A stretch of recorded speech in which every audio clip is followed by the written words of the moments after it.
Thank you, Dean, for your very kind introduction of me there. I appreciate it. And it's lovely to be with you here today to talk about a topic that is very close to my heart, and that is getting our research published. Han Zhong Yao. Very important. This is a wide topic, and I've been working on this topic, just this topic, for the last 9 years. I've been teaching classes in Jiaoda, Tsinghua, and here in Zhongyang to PhD students who need to publish quickly or they die young. Maybe you understand what that's like. And because of that great need, we need to develop particular strategies for every part of our publication supply chain. We need to have good writing habits. We need to choose the right journal. We need to talk to reviewers in a way that doesn't make them angry. We need to carefully revise our rejected papers so the editor doesn't know it was previously rejected at the new journal.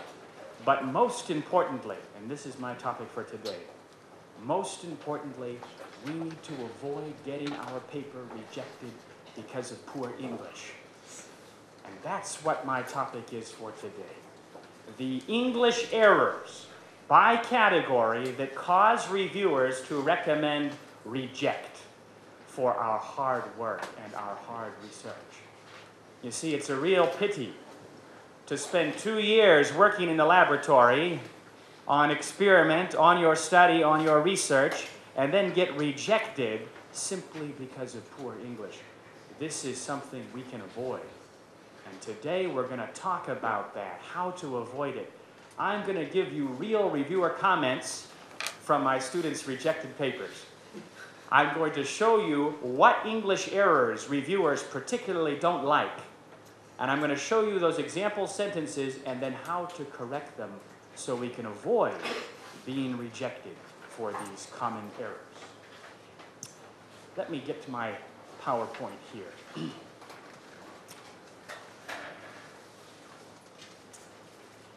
I already introduced myself here briefly, but Jiaoda for the last 9 years, and Qingda for the last 3, and Zhongyang here for 2 years. Also, every summer in Yitri, Gongyuanyuan, they have the same problem, you know. They need to publish or they die too. So they are very eager to publish their papers. We also have an editing service where we modify over 20 papers a day from all over Taiwan, either editing or translating. And that gives me more information also to share with my students and with you today on the reasons why our papers get rejected. I want to begin with this statistic. This is the result of a study done in the US, and the researchers asked, how likely is it that your paper will be rejected? And here's the result of their research. They say this: the chance that a typical paper of average quality will get a favorable recommendation from both referees is about 11%. This is without English writing problems, 11%. I don't share this with you because I want to make you discouraged, but I share this with you because I hope that we understand that publishing is hard. It is difficult to get our work published in international journals. And when my students come to class and they say, teacher, I'm just going to write my paper, send it away, and hope I get lucky. We are not lucky. Our luck is very low, and if we are only hoping for good luck, we will be very disappointed. We also need a good plan, and we need to avoid those English errors that reviewers and editors keep using to reject our work. So what causes rejection of Taiwanese journal papers? We had a famous editor visit Jiaoda 3 years ago from the Journal of Retailing, which is number 5 now in marketing domain. It's a very good journal. I asked him to come to my early morning writing class to talk to students about writing papers. And I asked him a question. I said, sir, can you please tell me why you always reject Taiwanese research papers? I know many people tried for your journal and you kill us quickly. Can you please explain? He said something interesting. He said, Steve, it's usually not about the big things. It's about the little things. And I said, what do you mean, the little things? He said, well, when I get a paper from Taiwan, I read the title and I think, great topic, interesting, wow, I get excited. And then I start reading through page 1, the abstract, and I see an English error in the first sentence, and my heart goes, ah. I see another one, oh. Another one, ah. He said, Steve, by page 2, if I still see a lot of English errors, I close the paper, put it away, and I say to myself, maybe the author has good ideas, but you know what? I don't care. I have 50 other papers with good research and good writing. Why take the chance with this one? I assume if the author doesn't care about English, which is very easy to see, what about things that are not easy to see? What about his approach? What about his math? What about his method? I doubt everything, and it's more efficient to reject it. More efficient to reject it. That's what kills our papers. Reviewers and editors don't have time to play English teacher. They're busy people. They don't have time to try to rewrite and decode bad writing. More efficient to reject it. Building a paper is a lot like building a house. When we're building a house, what do we need? We need the bricks, those hard things that go inside our house. In our paper, what else do we need? We need the ideas, those fundamental building blocks in our paper. Going back to our house, what else do we need? We need a blueprint, a plan, 蓝图. In our paper, we also need a method, an approach, some way to tie our ideas together, to connect our ideas. Going back to our house, we need one more thing. We have our bricks, we have our plan, but we must have something to go between our bricks. Keep our house together. The sticky stuff, the mortar. And in our paper, we need our English to keep our ideas together. So that when the typhoon comes, my house will stand strong. When reviewers look at my paper, they won't reject me for poor English. Let's take a look at the reasons for rejection and major revision of Taiwanese journal papers. This is the result of a 5-year study that I did over rejected papers in electrical and mechanical engineering. Now, I understand this may not be your domain, but let me assure you that your errors are the same. I chose this domain because it's easy for me to get those papers in Jiaoda. I can't get every other kind of domain, but I do have editing service, and we see all of these errors across domains. What were the reasons reviewers gave for rejecting our papers? 7%, faulty methodology. The math is bad, the numbers are bad, reject. 4%, inadequate references, not enough citations, reject. 9%, poor quality supporting figures. I don't understand what your figure, your graph, your table means, reject. 7%, outside the scope of the journal. Good topic, but bad for us, bye-bye. 8%, not enough contribution to field, not important enough. Look at the next one. Authors did not follow manuscript instructions, 13%.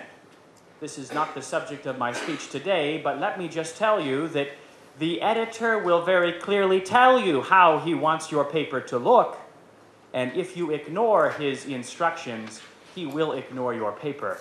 Take those very serious. He doesn't write those just for fun. The next one is the subject of my speech today. Poor writing style and use of English, 27%. Notice, my friends, that this is the biggest piece of the pie right here. This is the single largest reason for rejection. If we can focus on this piece, we can significantly improve our chances of publication. I'm going to get into that piece of the pie in more detail in my next slide, but just understand that this English error is a big concern for our reviewer and editor. 2%, title not representative of study. 16%, subject of little novel interest or generally not applicable. 7%, poorly written discussion. Now, the reviewers didn't say poor English, they said poor writing, but I want to suggest that poor English and poor writing are related here. And if we add those categories together, we can see we even have a larger problem than it looks like here. Let's take a look at the English errors by category that reviewers complain about the most. These are the top 9 killers that I'm going to be talking about in detail today. Redundancy, 17%. Redundancy means using too many words to express my meaning. Writing and saying nothing, right? Redundancy. 13%, verb tense. This will affect the impact of your research very much. If you use the wrong tense, the reviewer doesn't know if you finished it, if you're still doing it, or if you're only proposing to do it. We're very concerned about the tense throughout our paper, and we need to use the right tense. 16%, passive voice errors. I'm going to show you examples from all of your style manuals and journals in your field to show you what journals currently ask for in regard to passive and active voice. 13%, weak verbs. I'll get into all the rest of these too. 7%, verb agreement. 4%, omitting comparisons. 4%, clear pronouns. 11%, it and their. 15%, noun-verb issues. Let's begin with this one right here, the passive voice. Here's a reviewer's comment from the Journal of Hydrology. This is civil engineering domain. What does the reviewer say? He says, generally, I think you could improve the whole paper by using more active voice sentences. It will improve the flow and allow the reader to follow your meaning. Active voice. What is the difference between active and passive voice? Well, in English, we can write a sentence actively, means the subject of the sentence will do the action. The man hit the ball. That's an active sentence. The man, subject, is doing the action, hitting the ball. We can also write this sentence passively. The ball was hit by the man. The action here happens to the object of the sentence, right? We have the word by often in a passive sentence. Now, over and over and over again, reviewers, editors, journals, and the style manuals for your domain, they say the same thing. What do they say? Prefer active voice, avoid passive voice, and yet, over and over again, my students will write 95% of their sentences in the passive, which of course makes this a very common complaint from editors and reviewers. Let me show you a few of your style manuals. Here's IEEE, those of you in engineering. If you wish, you may write in the first person, singular or plural. Use the active voice, IEEE software, computer science. Use active instead of passive voice and straightforward declarative sentences. AMA, the American Medical Association. Maybe. I did. I'm trying to go back. Yeah, there we go. In general, authors should use the active voice, except in instances in which the author is unknown or the interest focuses on what is acted upon. Let me talk about AMA for just a moment, and I'll show you some more. AMA gives us a very good definition of when we can use passive voice. They say, use the active voice, prefer the active voice, except in instances in which the author is unknown. When you have no subject, use the passive voice. The ball was hit. I don't know who hit the ball. Passive is fine here. Or second, when the interest focuses on what is acted upon, when you don't care who hit the ball, when you don't care about the subject. So either when you don't know or when you don't care. Now, when do we not care about the subject in technical writing? In technical academic writing today, we don't care about the subject of the sentence if the subject of the sentence is yourself. Because in technical writing today, we still don't like to overemphasize I and we too much. And if I write, for example, if I write my method section in active voice, then every sentence will be I did this and I did that and then I did something else. I don't want to emphasize myself, I want to emphasize my research. And I don't want reviewers to make this comment: the author sounds egocentric. He sounds proud. We don't want to sound proud. So in a situation where I am my subject, then I will use passive voice, like the method section. That will emphasize instead what I did. Now this is changing. And is there a place in your paper when you can say we? Yes, there is. In your discussion section, when you're talking about your opinion of your research, it's fine to say we believe or in our opinion. You're speaking as the researcher, talking about his study. That's fine, but not when you are doing something in the study. That would put too much emphasis on yourself. So we generally prefer passive. Again, it's changing. If you look in Charles Darwin's time, 1860, his first book, on the origin of species.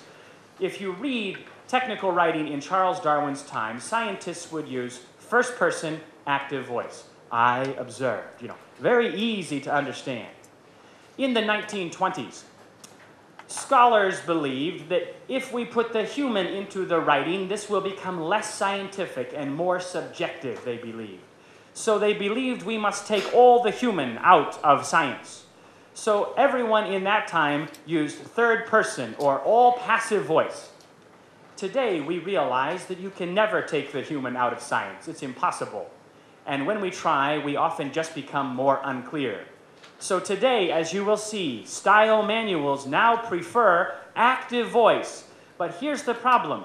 Not every journal agrees with using I and we. So that's why, to be safe, here's our little rule. We use active voice except if I am my subject, and then I will use passive voice. For example, in the methods section of the paper. No reviewer will complain about that. Here's another style manual, Journal of Trauma and Disassociation. Use the active voice whenever possible. We will ask authors that rely heavily on use of the passive voice to rewrite manuscripts in the active voice.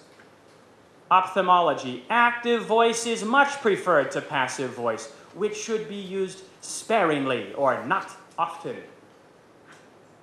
Journal of Neuroscience, overuse of the passive voice is a common problem in writing, although the passive has its place, for example, in the method section. We just talked about that, right? We said method section is a good place for passive. This journal also says that very specifically. In many instances, it makes the manuscript dull. Passive voice makes our work boring, they say. Some people say the UK prefers passive voice. That's not true. British Medical Journal. Please write in a clear, direct, and active style. Write in the active voice and use the first person where necessary. We already said where it is okay to use first person in your discussion section, right? You can say we. We don't say I in academic writing, even if only one author. Me, myself, and I. We. We call the editorial we in English. We will be modest and pretend that there are other people with us. I don't know why, but again, this is what we do in technical writing. APA, those of you in management or social science, this is your manual here. Prefer the active voice. Science, use active voice when suitable. Behavioral ecology, active voice is preferable to impersonal passive voice. Nature journals like authors to write in the active voice. as experience has shown that readers find concepts and results to be conveyed more clearly if written directly. This is good. I like nature's explanation here. Why do we use the active voice? Because we are more clear when we are direct. And that brings me to my two fundamental rules of technical writing. If you forget everything else today and only remember these two things, still a success, all right? Number one, when we are writing, first rule, we want to be clear. Always, we want no fuzziness, no double meaning, no ambiguity. That's our job, our duty. Second, we want to be short. Shorter's always better if the meaning stays the same. Number one, clear. Number two, short. If you just remember those two rules, that by itself will improve your writing so much. And this makes academic writing much different from writing a novel, for example. Because when I'm writing a novel, I will write long, beautiful, fuzzy sentences to give a happy feeling to my reader. And my reader enjoys the happy feeling and enjoys reading my long sentences. But when people are reading my academic paper, they are not enjoying themselves. They just want to get my key points so they can go home. So again, I am not writing to give feeling, I am writing to very clearly express my results. This also makes writing academically or technically different from business writing, because when we write for business sometimes we will write to impress people with how smart we are. But when we are writing academically, we are not writing to impress, but express our research. Not make people think we're really smart, but have them get a clear picture of our contribution. Not impress, express, therefore short. We are always as short as we can be. Let's review what we know about active and passive voice. Number one, when can we use the passive voice? We just said methods section, or when we don't know who completed the action, no subject, or when we don't care. We don't really like to say I and we unless we're in the discussion section. Sometimes we can avoid saying we by saying this research presents, this study proposes, right? We can make that the subject of our sentence, particularly in our introduction, instead of overemphasizing myself. Let's take a look at a passive sentence here and talk about how we can change this into an active sentence. Here's the first sentence. Identification of poor food, bad housing, inadequate hygiene, and large families as the major causes of poverty was made by Jones. Is this an active or passive sentence right now? Passive. How do I know that? Well, I see the word by there, and usually by will come before my real subject. My subject is not at the beginning of the sentence, so I know it's passive. If I want to make this sentence active, what do I need to do? I need to move my subject to the beginning, and what happens? Jones identified poor food, bad housing, inadequate hygiene. I want you to notice that if you are in science or engineering or social science, the verb of report is always past tense for what other scholars did. He identified.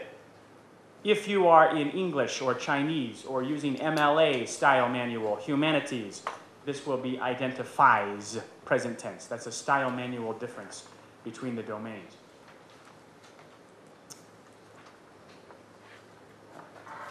Consideration of whether countries work well on cross-border issues such as immigration is undertaken by Raoul. Who's my subject?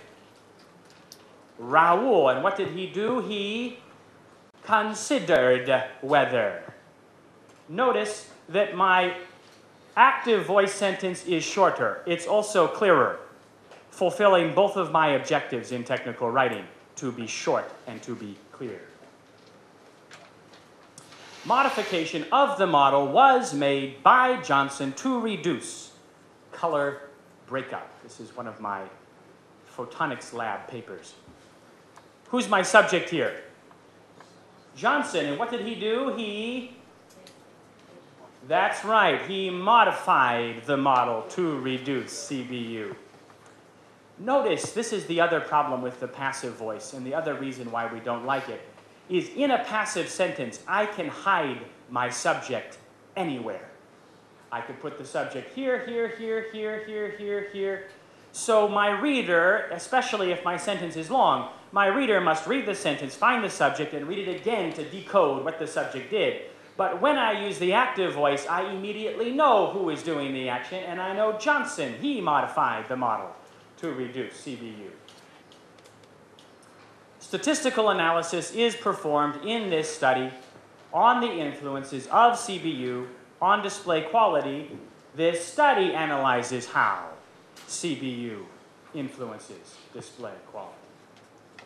So our first rule is, do we like active or passive voice more? Which one do we like?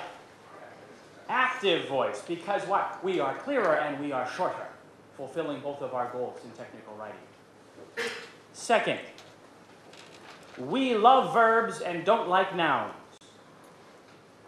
Whenever we have a choice between using a verb and a noun, we always choose the verb because we know it will add energy and life to our sentence and also allow it to be both clearer and shorter. Let's take a look at an editor's comment about this problem. He says, "It seems that many of your errors come from your using nouns instead of verbs. This makes your sentences longer because you need additional meaningless verbs to complete them." In my class, I call these verbs garbage verbs. What is a garbage verb? A garbage verb is a word that has no meaning. It only says it happened. The sentence happened. Well, I know it happened, but I want to know how it happened. I want a more precise and specific verb here. What are the typical garbage verbs? Achieved, performed, occurred, made, done. And what do they mean? Absolutely nothing. They mean it happened. I know it happened.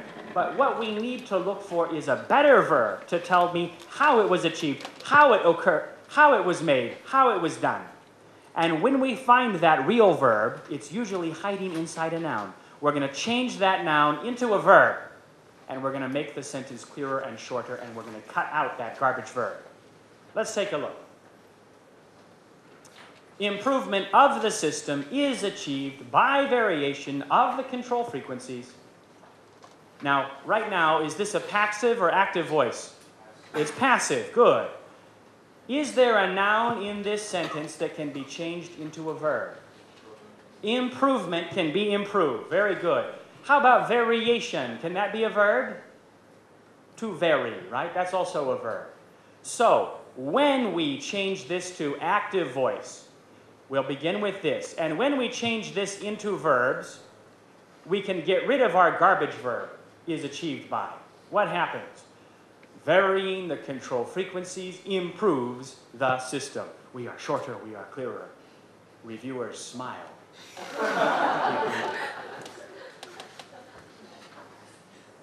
Enumeration of 3 reasons why the English language has become so important was made by Johnson. Where's my garbage verb? Made. Who's my subject? Thompson. Good. When I change this to active voice, the verb, this can also be a verb. Enumerate means to count. Thompson enumerated or counted 3 reasons why the English language has become so important. A slight increase occurred in the performance rate. Where's my garbage verb? Occurred. Good. When we make this active voice and cut out our garbage verb, the performance rate, adjective becomes adverb, slightly, noun becomes verb, increased. Discussion of the challenges and strategies for facilitation and promotion of ERP is performed by Smith. This is the problem we have when we love nouns too much. We put them in and then we have to have a lot of on, in, through, by to make it work. Where's my subject?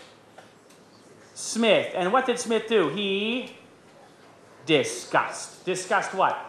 The challenges and strategies for, what's the verb for facilitating and promoting what?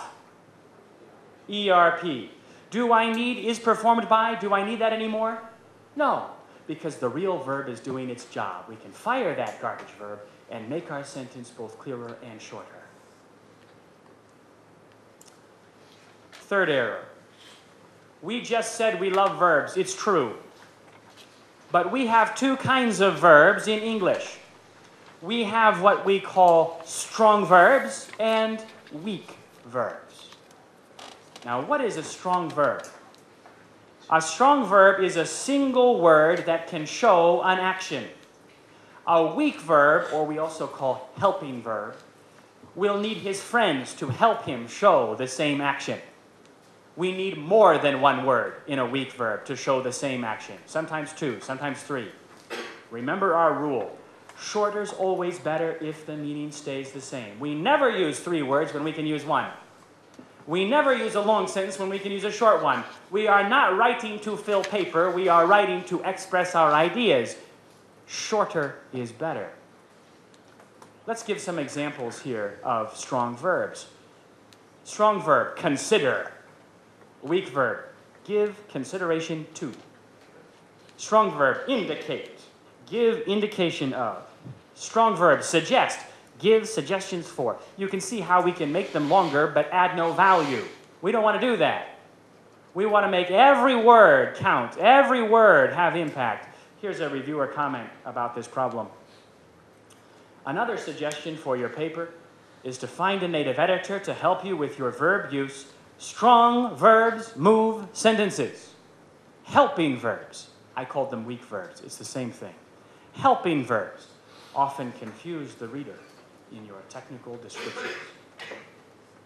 Let's take a look at a sentence with a weak verb and talk about how to change it.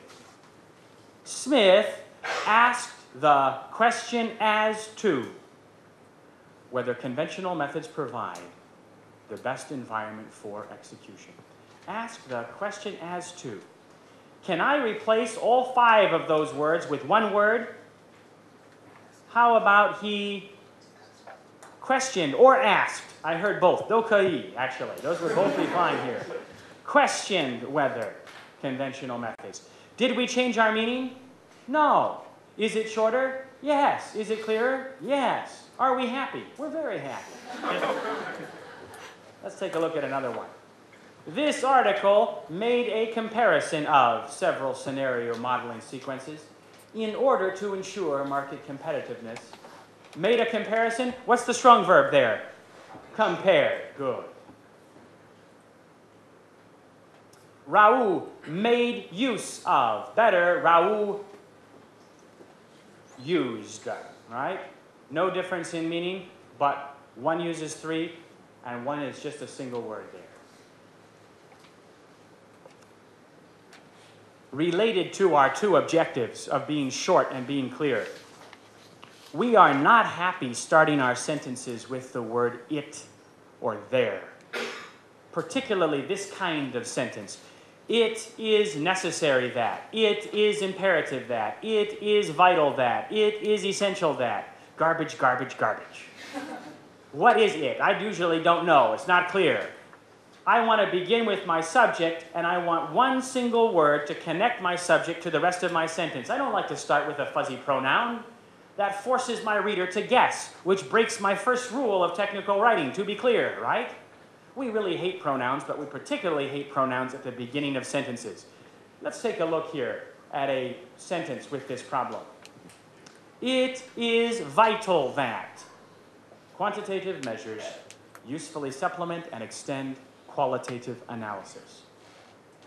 It is vital that.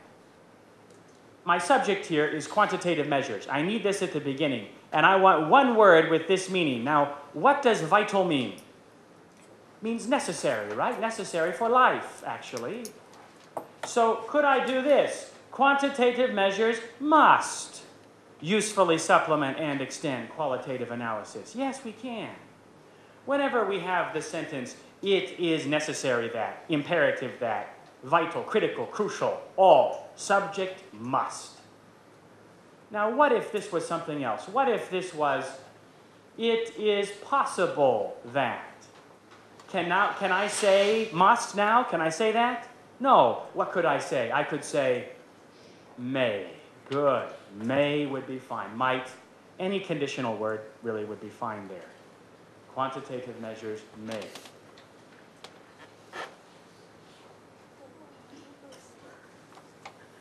It is necessary that the best method to adopt for this investigation is to be determined by the committee. Okay, this guy has several problems. First, it's passive voice.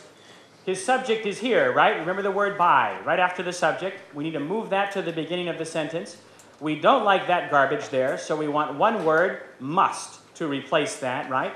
The committee must decide the best method to adopt for this investigation. We maintain our meaning while being clearer and shorter.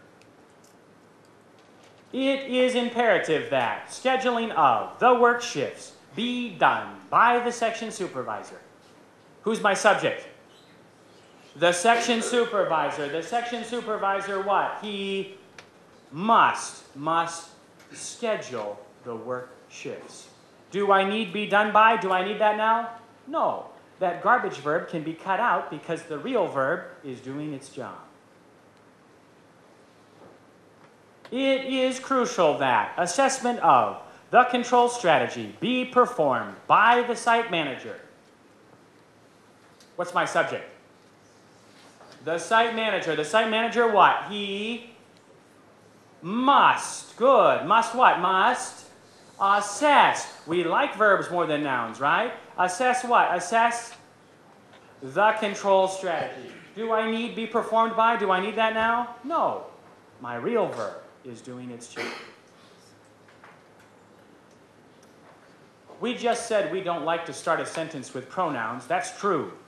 But really, we hate all pronouns.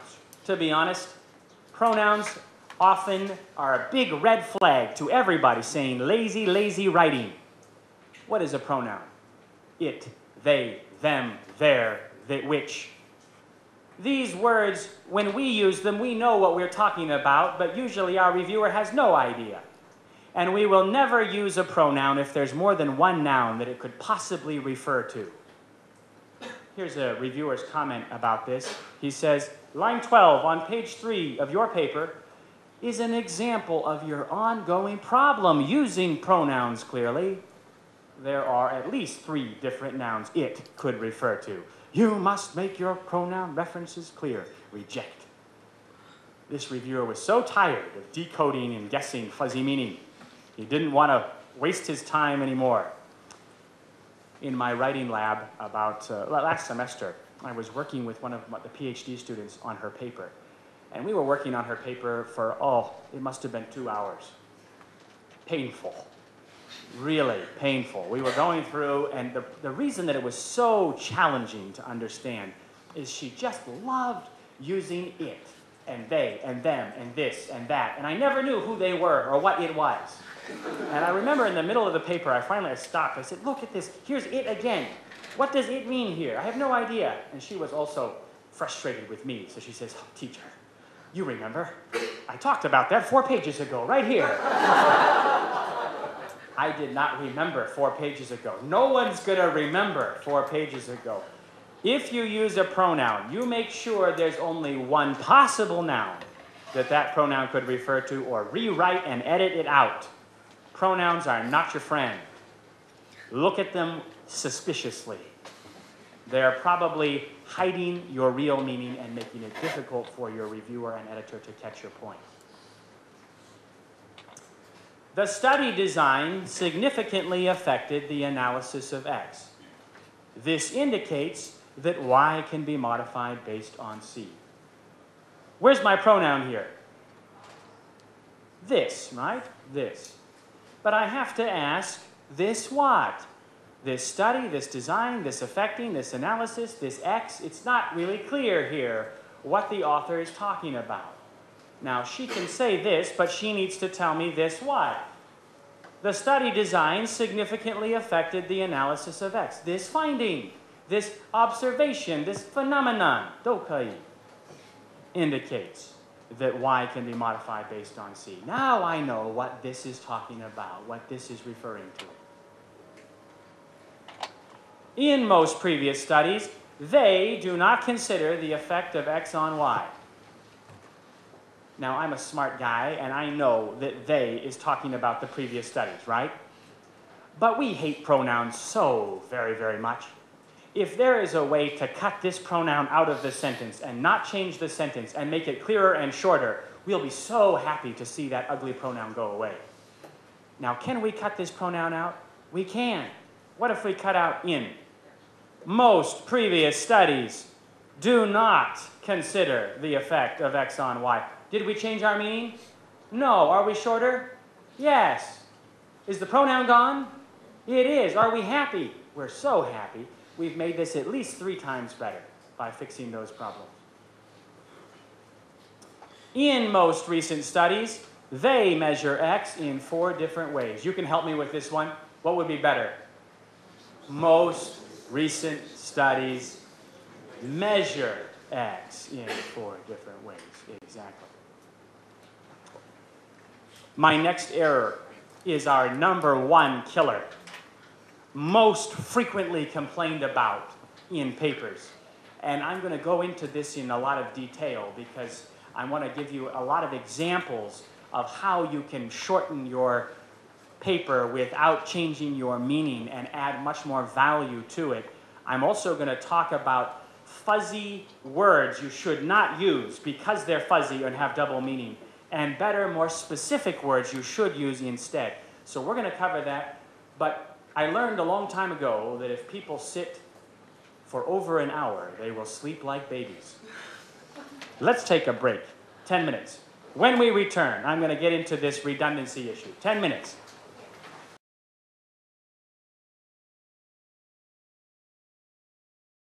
I want to move into a new error, redundancy and extra words. Something reviewers and editors don't like, but we keep doing and keep getting rejected and comments about this problem. Here's one comment from a reviewer. The whole paper should be shorter. I am confident that you could say everything you need to in 30% less space. 30% less space. My goodness. I had a reviewer comment from one student 2 years ago. The reviewer said 50% less space. Basically, he said, half your paper is garbage. Please remove the garbage and send back the paper. Thank you. You know how painful that is? Oh, when you've been spending 2 years working on this paper and it's your baby. How can you cut half of the baby? It's just so painful. To avoid getting this comment, let's take a look at one of the most common causes of redundancy in our writing. Before we move on, reviewers have a special word they use when they talk about this problem. They call this problem dead wood. Dead wood. What is dead wood? Dead wood is actually a word we get from biology to refer to trees. I remember this word because when I was in the university, when I was young, not long ago, I had a part-time job walking through the apple farm and looking for and identifying dead wood. And when I saw the dead wood, I had to cut it out and remove it. Now, what is dead wood? Dead wood is when the apple tree will send out a branch, but then the branch will die, but still stays connected to the tree. Now, that's a problem for the apple farmer because every year that dead wood will take energy from the tree, but will not contribute value to the tree because no leaves and no little red apples. So the apple farmer knows the bigger the tree, the more difficult to pick the apples and the smaller the apple will be. So the apple farmer is very concerned about cutting out everything he can to make the small tree with the big apples that are easy to pick. Now, reviewers also say this about our papers. They say, There's a lot of dead wood in your paper. And what do they mean? They mean that there are sentences, phrases, words that are not adding value but are taking value away. There's only two things that a word can do.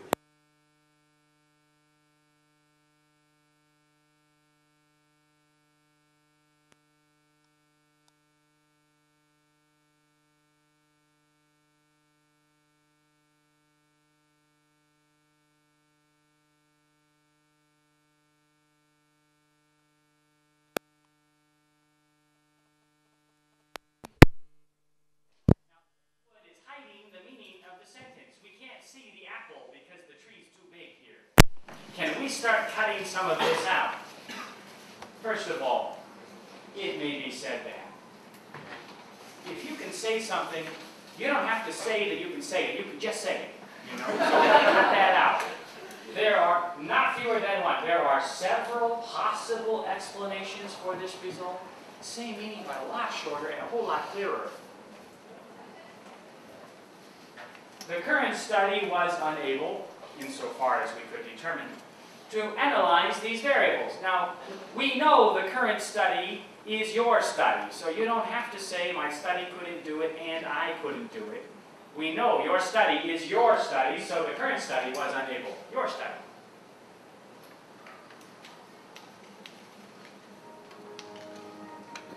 It is the systems analyst who makes a determination of the question as to whether the program should be implemented. Do we like starting a sentence with it? No. So we can cut that out. The systems analyst, that's how we need to begin. The systems analyst. Do we like pronouns? Do we like pronouns? No, we hate pronouns. Let's cut that out. The systems analyst makes a determination. That's a weak verb. What's the strong verb? Determines. Good. The systems analyst determines of the question as to, that's just garbage. Cut that out. Determines whether to implement the program. The systems analyst determines whether to implement the program. Same meaning, but a lot shorter, clearer. The garbage has been cut out. The value can be seen. It may be said that systems have the ability to incorporate types of equipment in order that the user is in a position to interact with the system. Can we help this poor guy? Yes, we can. First of all, do you need to say you can say something? No, that beginning can go out. Systems have the ability to. If you have the ability to do something, you what? You can do it. Systems can incorporate.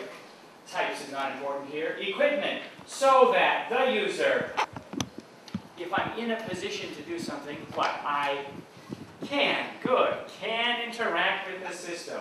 Systems can incorporate equipment so that the user can interact with the system. Now, sometimes students get very concerned here. They say, teacher, no. You made a mistake. You repeated the word can twice in a sentence. And there's an English rule, they say, that you cannot repeat the same word twice in a sentence. First of all, there's no rule like that. Of course we can repeat the same word twice in a sentence. We do it all the time. And I've never seen a reviewer comment saying you repeated the same word twice. Never. I have many problems, many complaints about this one. This one is not a problem. Don't worry about repeating a good word twice. That is not a big concern. Bigger concern, wasting words. Using words you don't need to use. So let's review our two goals as a technical writer. We want to be short and we want to be clear. Remember our rule, shorter is always better if the meaning stays the same and being clear. Now, these two objectives are related to each other. Because when you are short, you are also clearer. And when you are clearer, you can be shorter. Let me talk about that for a moment. English is a special language. For example, English is different from Chinese. I know I'm trying to learn Chinese right now, and 我的中文不好. Hard to learn. And the reason that Chinese is so hard for me to learn is that in Chinese, one word can have 5 meanings. So when you learn the word, you try to use it, and you think you know what you're saying, but you don't know what you're saying. You could be saying something else because of the multiple meanings for the word. Now, English is also mafai to learn for the opposite reason. In English, we have many, many words. And in English, one meaning could have 5 words. Chinese, 1 word, 5 meanings. English, 1 meaning, 5 words. So when you type in a Chinese word to the English-Chinese dictionary, you will get more than 1 English word, right? Now, each of those words has a slightly different shade of meaning, slightly different application, which makes English very precise. Because you can choose 1 word that has a very specific meaning. In fact, 1 word can have a whole sentence of meaning inside of it. So when you use that word, you don't have to write the whole sentence. The whole sentence is already in the word, if you know what I'm talking about. So you can see how when we take time to be clear, we can also be shorter. When we're shorter, we're clearer, but when we're clearer, we're also shorter. They're related. What doesn't get published, what is low impact, are long, fuzzy sentences that nobody knows what they're talking about. Because the words are fuzzy and double meaning. That's the kind of sentence that we don't like. That's the kind of sentence reviewers won't understand and will give up on. And today I want to give you examples of ways that we can be short and ways that we can be clearer. Let's start with the first one. Redundant phrases that we can cut out. First phrase, the question as to. We will look at the question as to. We will look at whether, right? Same meaning, but shorter. Serves the function of. If I serve the function of a teacher, and this serves the function of a classroom, I am a teacher. This is a classroom. Who cares about the function? It doesn't make any difference here. Reach a conclusion. That's the weak verb. What's the strong verb? Conclude, right? Put an end to. Better. End. Same meaning, short. Provided that. Better. If. The other day, my student came to me. He said, "Teacher, I don't like that word if." And I said, "Why not?" He said, "Only 2 letters, low quality." He said, "Provided that higher quality, higher class." And I said, "Stop worrying about the class. Start worrying about the meaning."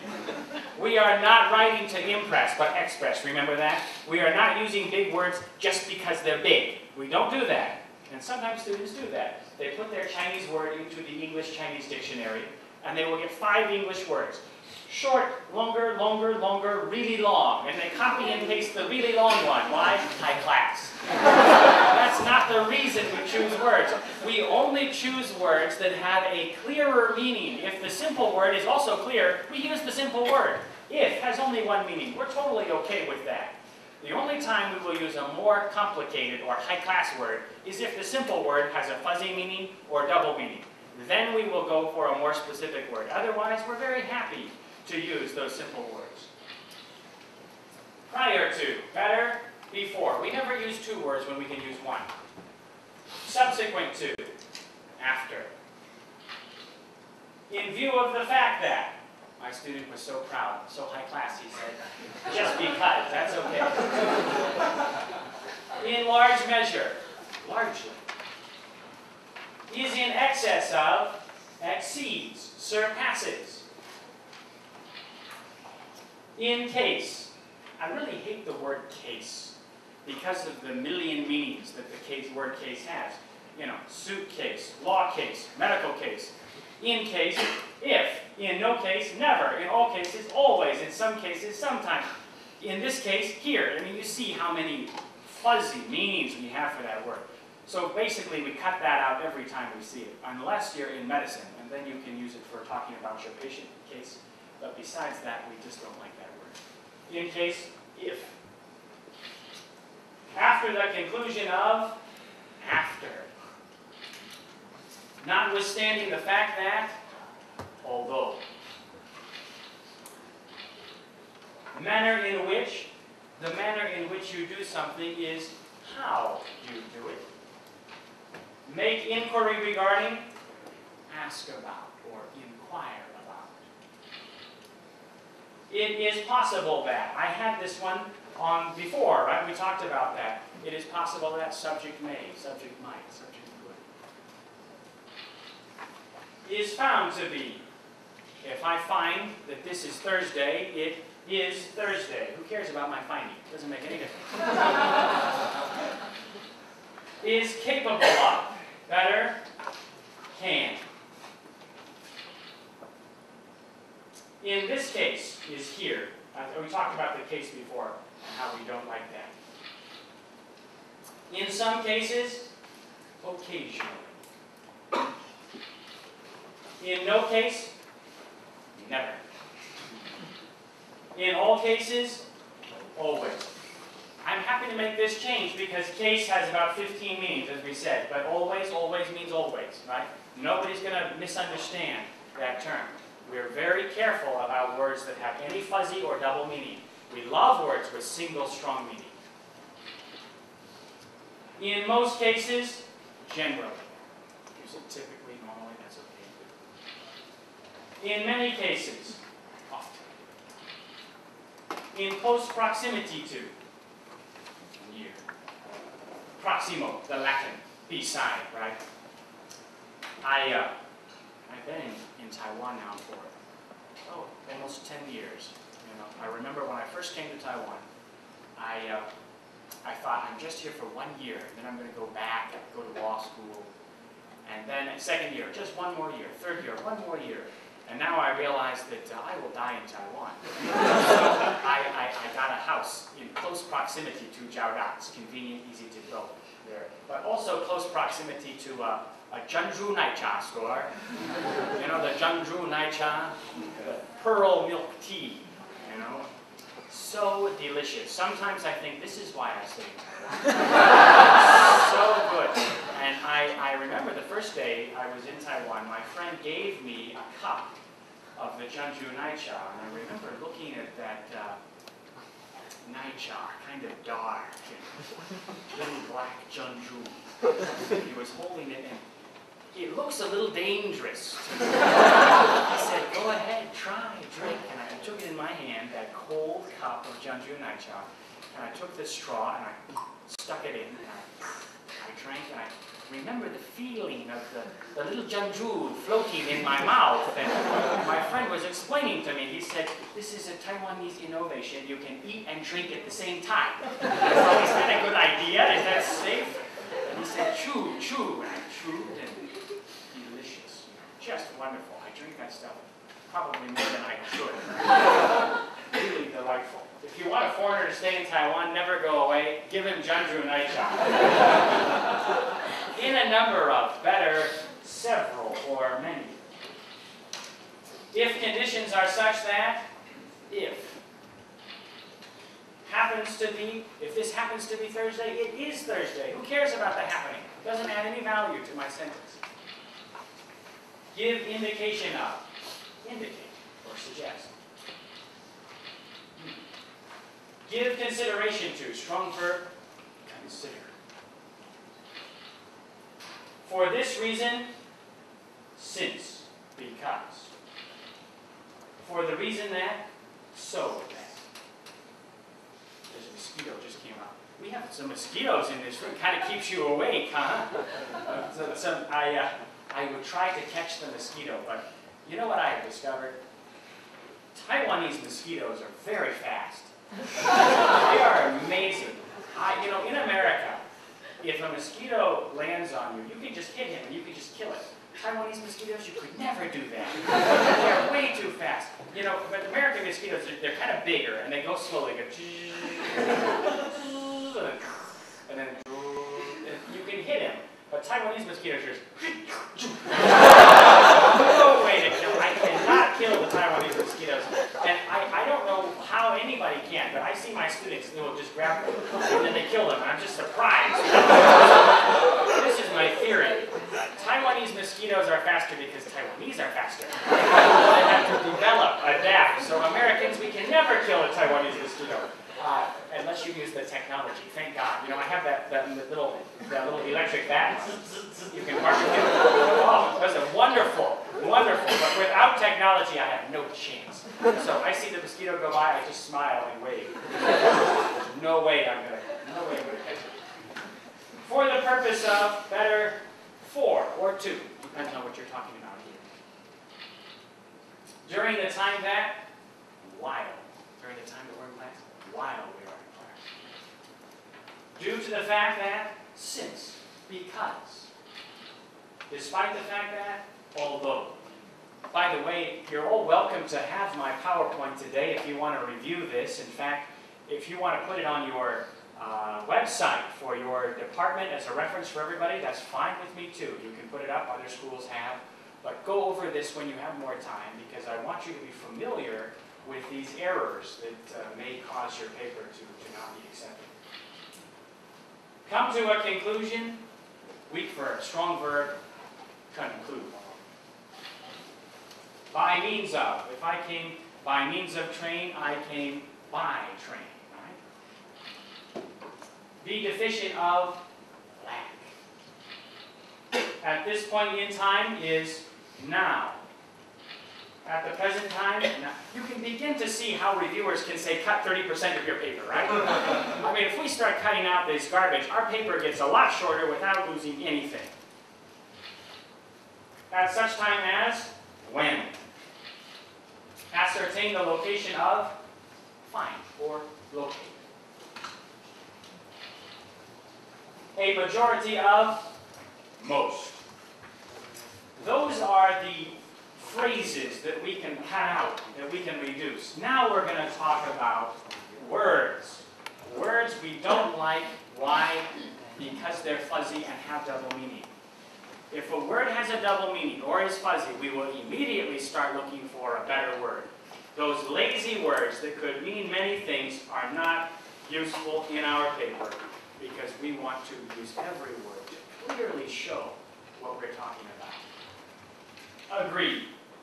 Lazy word. I agree with you, or if I'm talking about numbers, my results agree with those results, or these results agree with those. If we're talking about numerical agreement, they correlate with or correspond to.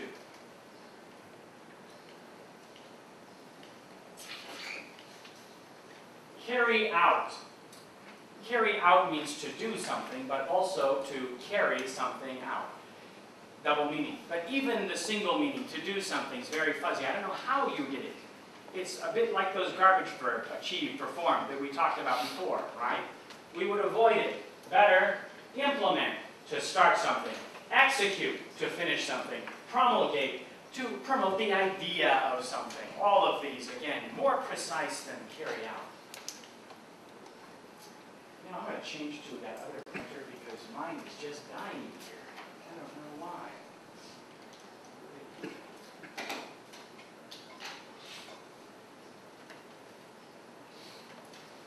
me see if that... Yeah. Change. Change is a lazy word, because the word change could mean anything. I mean, we have much better words. I can think of probably 20. And in my technical writing class, we spend a lot of time with vocabulary. Because if you don't have the word, you can't make the sentence. If you can't make the sentence, you got no paper. It starts with that word, most fundamental unit in our paper. How did it change? Did you, if we're talking about a biological change, adapt. Biological change over a long time, evolve. Mechanical change, adjust. One thing changing into something else, transform. Changing the shape to fit into a space, conform. Continue to change, vary. There's so many types of change that the word change by itself is totally useless for us. We want to be more precise, more specific. By the way, there's a great book that you should buy, a kind of dictionary called a thesaurus, writer's best friend. We use that more than the dictionary. A thesaurus will have words with similar meaning, right? You can look up change and you can see all the words that also equal change. Microsoft Word also has this shift F7. It will pop up. And you can highlight words in your paper and find other words that are similar, and look up the meaning for each of those words and then automatically change it. Really, hun fang bien, when you're trying to write your paper. Consider. Consider means to think about, but are you thinking about a number or value, evaluate, or situation? Assess. Correct or incorrect. Now, as teachers, we will correct our students, but as researchers, we can't say what is correct or incorrect, or what is right and what is wrong, because what is right today is wrong tomorrow. Science changes quickly. The only thing we can really say is what we can measure with our tools, our equipment. Precise, imprecise, accurate, inaccurate, valid, invalid. These are things we could test to see, or see with our instruments. Find. How did you find it? Did you find it in a geographical area? Locate. Did you find it and take it home? Obtain. Possession. Did you find it from your model? Derive. Did you find it and know its name? Identify. All of these are kinds of findings, so we wouldn't like the word find. Doesn't give enough information to us. Help. Well, how did you help? There are different relationships between helper and helpee. For example, assist. Teacher's assistant will help the teacher, but the teacher's in charge. Direct is the relationship where the teacher is in charge of the student, this power distance. Facilitate. I help you by giving you tools, equipment, things you need. Guide. Now I help you with the expert opinion or advice. Aid. Emergency help. You know, all of these are types of help, but they all are more precise and therefore carry more meaning in my sentence. Important. Well, how is it important? Will you die if you don't have it? We could say aid, right? Vital. Vital means necessary for life. I need it or I die. Critical, crucial, essential means if I don't have it, I cannot complete something. I cannot do something. Pertinent, relevant only means it's related, but if I don't have it, it's okay. You know, I'll still be all right. Significant is a word we never use unless we're talking about the statistical significance, p-value, less than 0.05, right? That's it. If you use that word every time you mean important, then you have no word for statistical importance. So you save that word only for your results section when you're talking about statistics. Little and few. Little time, little money, little man. You may have too many meanings for this. Much better, if you're talking about length, slightly. Time, seldom. Volume, negligibly. All of these precise definitions of that term, little or few. Problem. Where did the problem come from? The word problem by itself doesn't give me any information. Was this from not enough of something? Limitation? Or the government, the policy says no? Restriction? Or little problem? Obstacle? I think I can overcome it. Or I don't have enough motivation? Shortcoming? Or disadvantage? Drawback? All of these, again, more precise kinds of problem. I won't be happy with the word problem by itself. Way. Highway, freeway, or the way you solved your problem. Or Chinese telephone reading. Way. Different way. Better, be more precise. Method, means, approach, strategy. The way you solve your problem. Figure out. Now, the word figure has a double meaning. Also means number, and figure out also is very fuzzy. Better, distinguish, to see the small differences between things. Differentiate, the big differences between two things. Discriminate, the difference between one and everything else. Identify, to know his name. So, of course, we can't say figure out. We want to know more. How did you figure it out? In what way did you figure it out? Suitable, better, appropriate, means good for the situation, matching the situation, or adequate, enough for the situation. Tries. How hard did you try? Attempt, aim, aspire. I can show this for the levels of my effort or another researcher's effort. Usually, better, normally, typically, generally. Normally means in the normal everyday situation. Typically, when I'm talking about case by case, I told you don't say case, situation by situation, one at a time. Or generally, when I'm talking about populations, the larger part of a population, people generally think this. All of them, again, more precise than usual. Very. Oh, if I could cut one word out of English, I think this would be the word. Because students, just they use it too much. They say it is very, very, very important. They do that all the time. We have academic words to say how very something is and how important it is. We're not happy with either very or important. Highly, rather, quite, extremely. Let me just tell you what I tell my students. Okay? Very, highly is too very. Okay? Rather, one, very. Quite, half. Very. Extremely, three very. That's right. You won't find that in the dictionary, but that's just the rough, the quick and dirty definition there. You would not say very, very, very important. You'd say extremely significant. Or you'd use more precise words for very or for important. Whole. Whole world, whole problem, whole knowledge. Better when you're talking about something physical, complete or entire. For knowledge, information, comprehensive, right? Make clear. You can make your meaning clear. You can also make the window clear. When you're talking about meaning, better elucidate or clarify. That's to make meaning clear. Next one, verb tense change within a sentence. Verb tense is a very critical part of our paper, and I don't have time today to get into as much detail as I would like, because this is really could take an hour just by itself, because each part of our paper, each step will require a different tense. But let me just give you some overall pointers regarding this and avoiding this as an error. Here's a reviewer's comment. Your discussion section changes verb tense often. Sometimes you change several times within a sentence. It makes it difficult to understand what has been done and what you are still planning to do. I had a student's abstract was rejected because his first sentence said, "In my presentation, I will."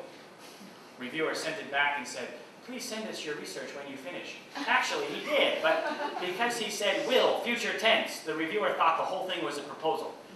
Be very careful, especially with future tense. Honestly, you could write the whole paper and never use the future tense and be just fine. I mean, we don't really use that in technical writing. The only time when you might use future tense is when you're talking about future work at the end of your paper. But even when you talk about future work, you usually use the present tense to talk about it. So honestly, you really don't need that tense much. Let's look at an error here. All studies described as using the X procedure are included in the analysis. Are included? Present tense? Are you doing it right now? No. You finished this. Anything that you have done in your study is past tense if they were included in the analysis. If you use the present tense for your methods, everything's still happening. If you use the future tense, it looks like a proposal. Simple past tense is really all we can use for our procedures and what we have done. X will be synthesized using the same method that was detailed for Y, using CO2. Will be synthesized, is that right? Will be? No, it was synthesized. Why do students do this? Why do they always make the future tense here? Because they're copying and pasting from their SOP. SOPs in future tense, and when they copy and paste it, they don't change it to past tense. Make sure you do that. It will affect your impact very much. Concentrations of these compounds show no dependence on temperature and remained at a stable level. Show, is that right? No, they showed. Now, my student has remained right, that's right, but we need also this first verb, showed. Which tense should you use? Use past tense, basically, to describe methods and results. There's some exceptions, but basically. Use present tense to describe what is known. We call that a fact. And implications of your findings. Implications is what you suggest. And this becomes tricky at the discussion section because you notice both the fact and implication are in the present tense.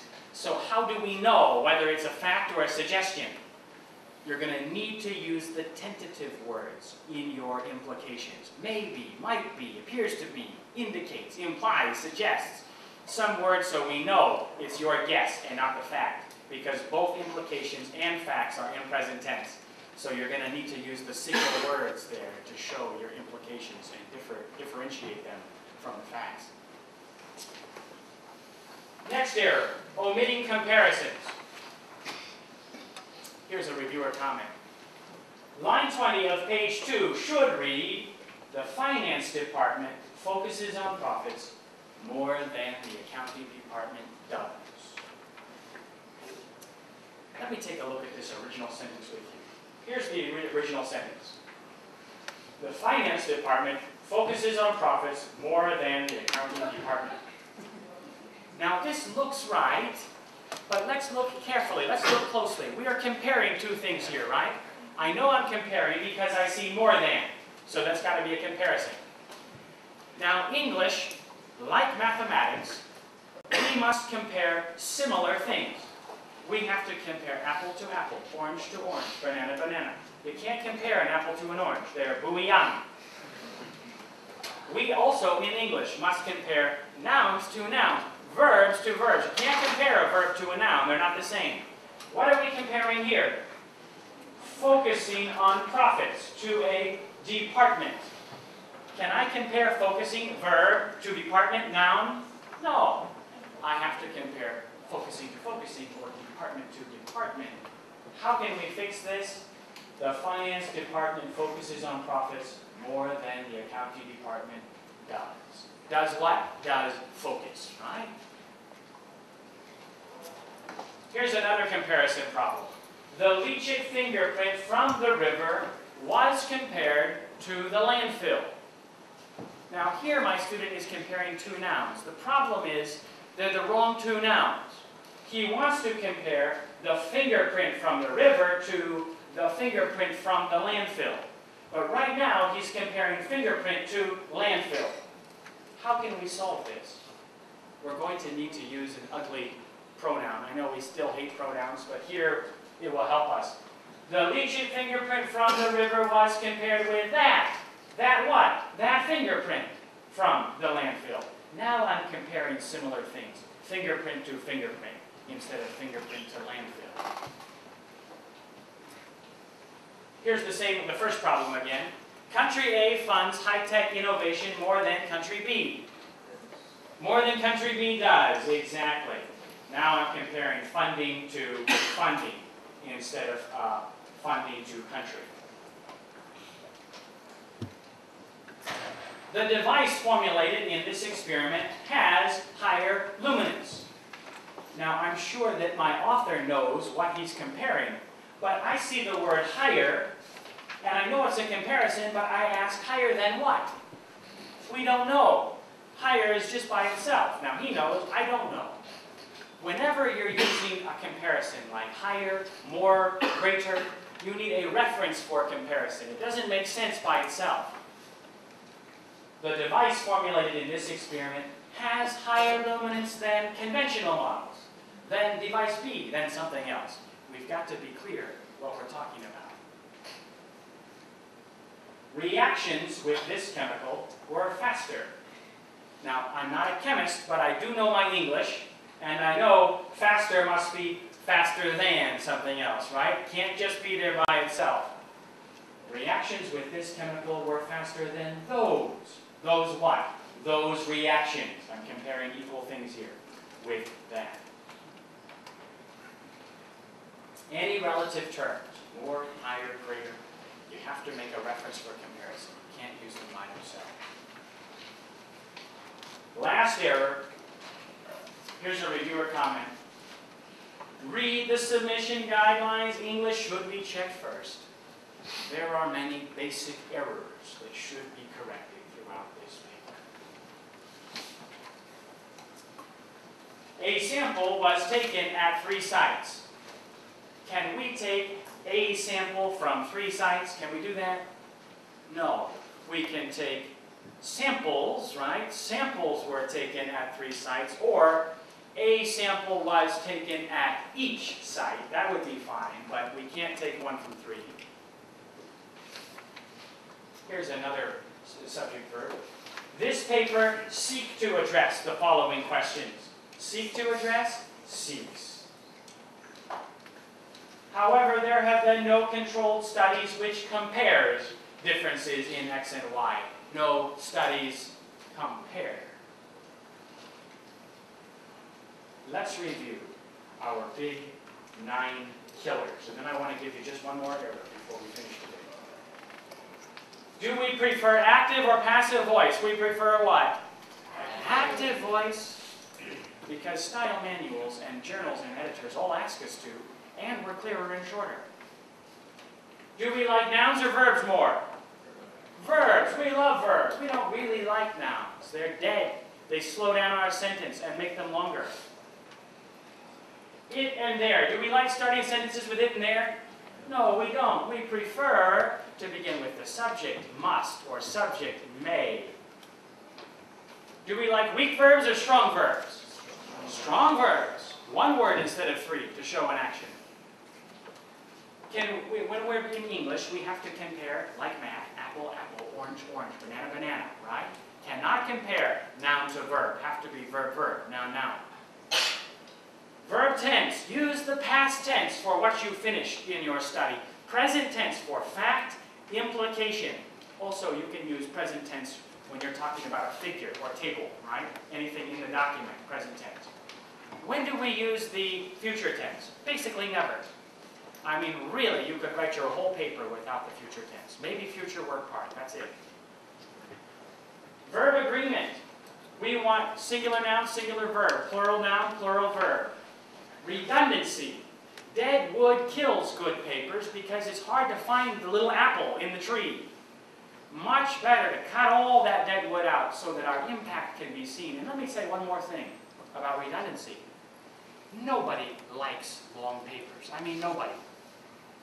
Editors don't like long papers. They would rather have 2 new authors than 1 big, long guy. It will increase his impact factor to publish 2. Journal companies don't like long papers because long papers are more expensive to publish. And you know about the financial crisis that journal companies are having today. They need short papers. They need to be able to publish more cheaply. Reviewers hate long papers.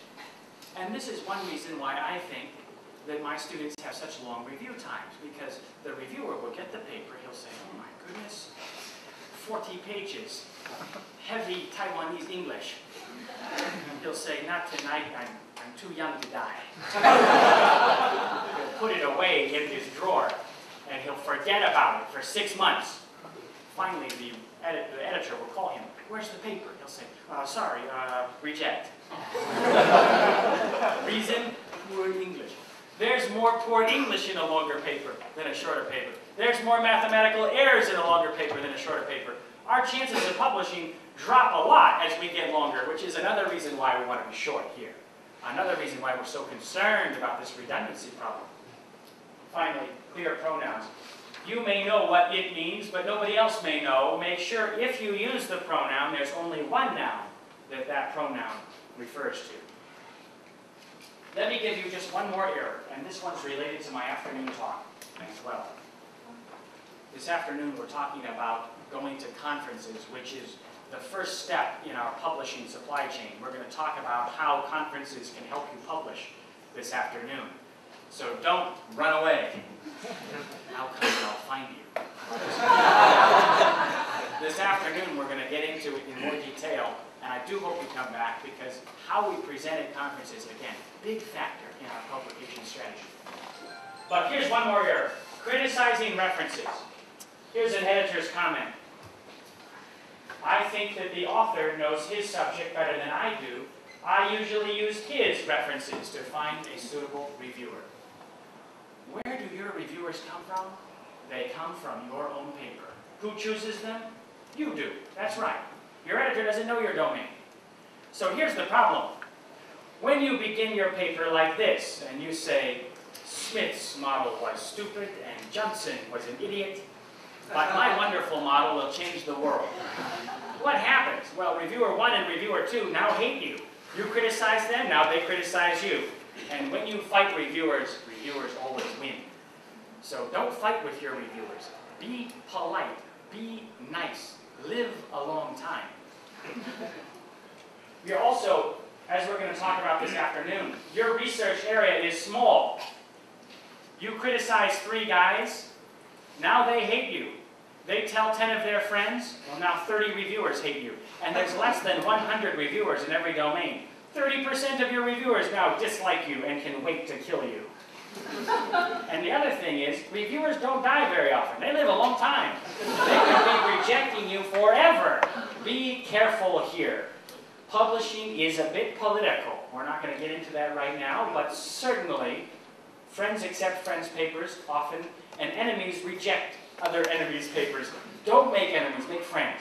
And how you cite other scholars is a big factor here. Here's some examples of maybe offensive citation, things that might make your reviewer hate you. The deficiency of Smith's approach is, the problems with Smith's papers are, a serious weakness with Smith's argument, however, is that, the key problem with Smith's explanation is that, it seems that Smith's understanding of the X framework is questionable. It means Smith is a little bit stupid. Smith will not appreciate this. He doesn't want you to tell the world that he's a little bit stupid, even though that may be true. Be careful here. Your reviewers are sensitive. They are concerned about how you cite them. Now, of course, you do need to disagree with reviewers, but you need to do it politely. You need to do it nicely. Here's a safer way to cite. Smith's model was affected in the X problem, however, in Y. Okay, that's a lot better than saying he's stupid, I'm smart. I'm saying we had different problems. Or, the X benefit of Smith's approach are not applicable to Y.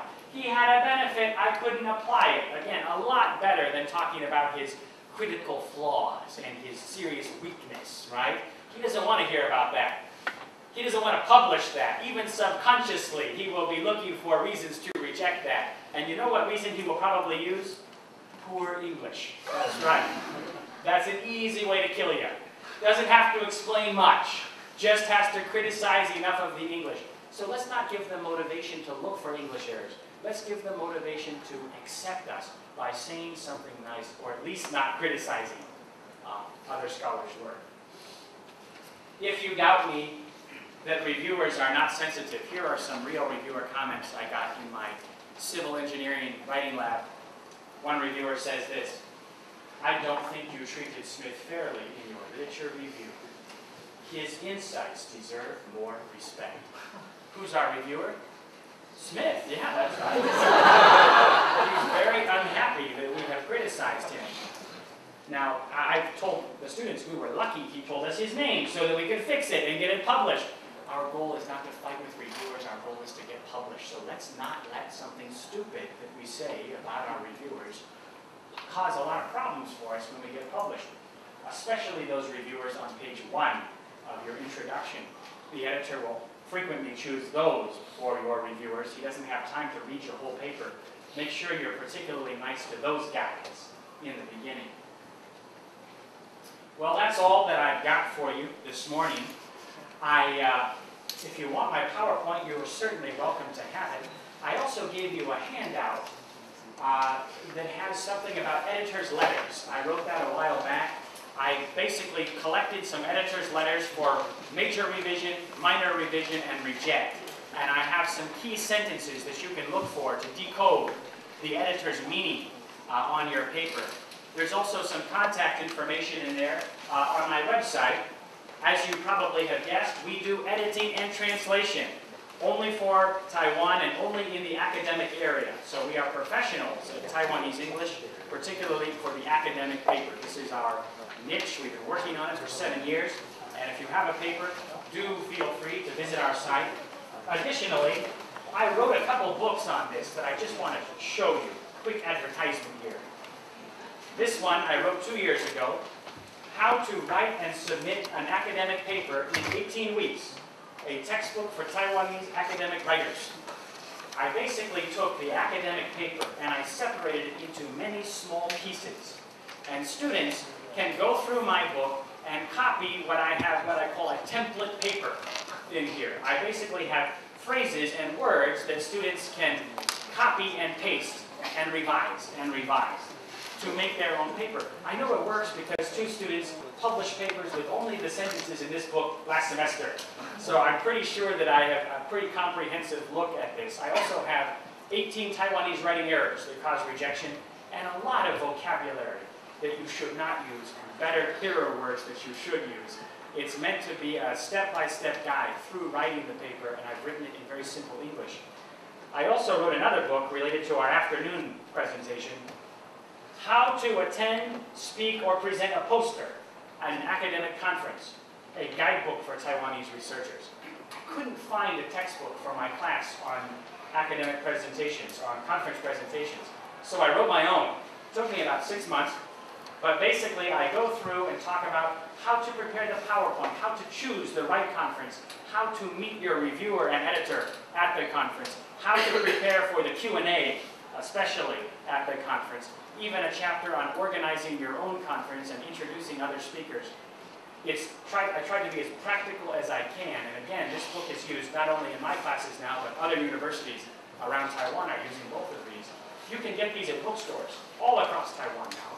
You can get them online, or I brought a few extra with me today. If you'd like to get it from me today, you can get a discount. And I will even give you a DVD of our speech today, the 9 errors that cause rejection, that I filmed. Actually, I filmed this in Zhongyang before, a year ago. And then this one also, how to present a paper at an academic conference. This is the afternoon speech as well I have. We'll go with the yellow book if you'd like to get that from me. Thanks for having me. Do you have any questions? Yo, Antima? No? Well, come back this afternoon. I'll see you at 1 o'clock. 1 o'clock, is that right? 1 o'clock. Take care and bye-bye.